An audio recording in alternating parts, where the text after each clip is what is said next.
Само во текот на вчерашниот ден откриени се 11 лица кои без положен возачки испити и дозвола учествувале во сообраќајот, а 10 возила биле со истечна регистрација. Ова го покажуваат последните контроли на Тетовската сообраќајна полиција. Покрај тоа, полициските службеници на секторот за внатрешни работи Тетово констатирале и 3 прекршоци од возачи почетници кои не се придржувале на законските ограничувања предвидени за оваа категорија. Законските прекршувања се санкционирани со 23 прекршочни и 10 мандатни патни налози.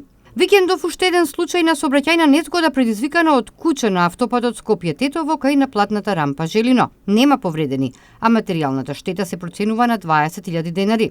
Случајот со оддавењето на жена од Скудриње е регистриран во саботата навечер, кога таа заедно со нејзината 70 годишна мајка се упатиле кон горниот дел од селото.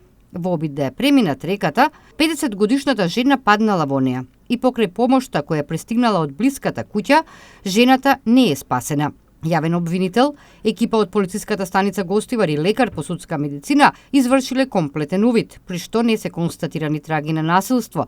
Безживотното тело предадено му е на семејството.